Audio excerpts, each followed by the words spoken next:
Hi guys, నా పేరు Anjaneyulu. Friends, ఇంకోటి ఏందంటే లైఫ్‌ల మనకు ఫిట్‌నెస్ అనేది చాలా ఇంపార్టెంట్. ఎందుకు చెప్తున్నా అంటే, నేను రోజు డైలీ వర్కౌట్ చేస్తా. అంటే మీరు వర్కౌట్ యాక్టివిటీ ఏదన్నా చెయ్యిర్రి. కాకపోతే డైలీ ఒక యాక్టివిటీ చేయండి. ఎందుకంటే అప్పట్లో మన నాయన వాళ్ళు రోజు పొద్దుగాల లేస్తే ఏదో ఒక పని చేసి అప్పుడు వాళ్ళు గట్టిగా ఉండేటోళ్ళు. అప్పుడు చాలా రోజులు బతికిర్రాళ్ళు.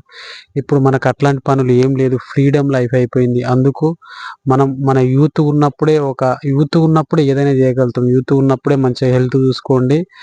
ఊకా గిర్యానీలు, స్మోకులు, గీకులు దీంట్లకి అలవాటయ్యి గలీజ్ కాకండి. ఏందంటే ఇప్పటినుంచి మీరు ఒక మంచి హెల్తీ ఫుడ్ తినండి. తిన్న కాడికన్నా మంచిగా వర్కౌట్ చేయండి. మీకు జిమ్‌కి చేత కాకపోతే రోజు ఒక 100 పుషప్స్ కొట్టండి. 100 కూడా చేత కాకపోతే 1 ఆర్ 2 లేదా రోజు ఒక డైలీ 10 అన్నా కొట్టండి. ఇట్లా మీకు ఇమ్యూనిటీ పవర్ అనేది బూస్ట్ అయితదన్నట్టు. టెస్టోస్టెరాన్ లెవెల్స్ కూడా అయ్యుంటాయన్నట్టు. ఇప్పుడు ప్రతి అబ్బాయికి మన బాయ్స్‌లలో చూస్తే అందరూ చానా వీక్‌గా కనిపిస్తారు. ఎందుకంటే వీక్ అంటే అట్లా అని కాదు. లడ్డుగా ఈ పొట్టలేసుకొని గలీజ్‌గా కనిపిస్తారు. ఫ్రెండ్స్, మీకు నేను కావాలనుకుంటే మీ వర్కౌట్ షెడ్యూల్ గూడా రోజు లైవ్ పెడుతుంటా. మీరు లైవ్ స్ట్రీమ్ చూడండి. ఇంకోటేంటంటే కింద యూరియా బస్తా కోసం ఒక లైవ్ చేసిన. దాన్ని గూడా చూడండి. లింక్ ఓపెన్ చేయండి. కింద ఉంటది, బటన్ నొత్తండి. అది గైస్